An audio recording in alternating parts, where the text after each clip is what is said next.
संघ प्रमुख मोहन भागवत ने समाज को संगठित करने का आह्वान करते हुए राष्ट्र विरोधी ताकतों पर सीधा निशाना साधा है। प्रकृति का संरक्षण और पाश्चात्य संस्कृति का विरोध करने की बात करते हुए भागवत ने चेताया कि यदि हम समय रहते नहीं संभले तो देश बिखर जाएगा। आरएसएस मुखिया ने देश की समस्याओं के लिए वोटों की राजनीति को जिम्मेदार ठहराया है। आरएसएस प्रमुख मोहन भागवत ने एक बार फिर देश की एकता और अखंडता के लिए समाज को संगठित करने का आह्वान किया। जाति, भाषा और क्षेत्र के नाम पर बटे हुए समाज को एकजुट करने के लिए स्वयंसेवक संघ एक नई भूमिका निभाने जा रहा है। लाल परेड ग्राउंड में आयोजित हिंदू समागम में भागवत ने नसीहत देते हुए कहा कि प्रकृति के दोहन पर लगाम लगनी चाहिए और उसको संरक्षित करने पर भी इन्होंने बल दिया। इसके अलावा पाश्चात्य संस्कृति पर प्रहार करते हुए आरएसएस मुखिया ने लोगों को जीवन शैली बदलने की सलाह भी दी। हमने प्रकृति की संचित ऊर्जा का उपयोग करना शुरू किया। स्टोर्ड एनर्जी, जमीन में कोयला है, जमीन में तेल है, जमीन में खनिज है, इनका उपयोग आप कर सकते हैं, इनको वापस भर नहीं सकते।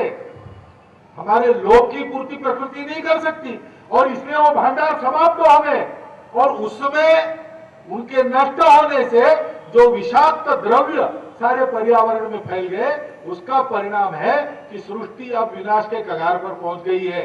अपनी जीवन शैली को बदलो,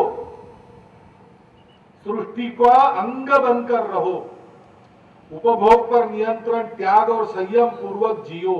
भागवत देश की मौजूदा राजनीति पर भी जमकर बरसे। इन्होंने देश में बढ़ती आतंकवाद और घुसपैठ की समस्या के लिए वोट की राजनीति को ही जिम्मेदार ठहराया।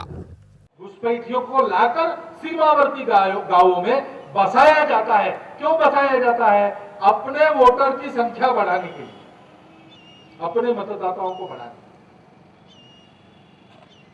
ये देश विघातक काम करने वाले कौन है? ऊपर का पैसा लेकर ऐसे घुसपैठियों को प्रवेश देने वाले कौन है? प्रवेश देने वालों का रेशन कार्ड बने इसलिए अपनी अच्छी चलती हुई खेती का काम छोड़कर ऐसे रेशन कार्ड दिलवाने का कमीशन लेकर धंधा करने वाले कौन है? हम ही लोग हैं, हमारे ही लोग हैं। इन्होंने कहा कि धर्म, संप्रदाय, पंथ और भाषा देश को एक नहीं कर सकते। देश को एक सूत्र में बांधने के लिए विविधता में एकता जरूरी है। संघ प्रमुख ने ईसाई समुदाय को भी आड़े हाथों लिया और उन पर जमकर बरसे।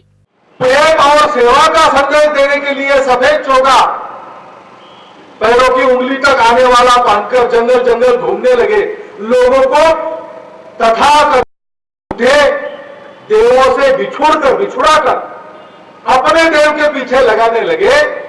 प्रेम और सेवा का संदेश देने जाते हैं और छल कपट की जितनी विधाएं हो सकती है उतनी सारी रचकर दुनिया के जीवन में दुख और संघर्ष लाते हैं। ये इतिहास है उनका, ये वर्तमान है। सारी दुनिया को समता में बांधने का प्रयास करने का दावा करने वाले दो वर्ग मानकर दुनिया को सुधारने के लिए गए, तीन वर्ग खड़े कर दिए उन्होंने। शोषण तो कहीं समाप्त हुआ ही नहीं। संघ प्रमुख ने कर्नाटक के स्वयंसेवक श्रीपति शास्त्री और नानाजी देशमुख के निधन पर शोक व्यक्त करते हुए इनके योगदान को अविस्मरणीय बताया।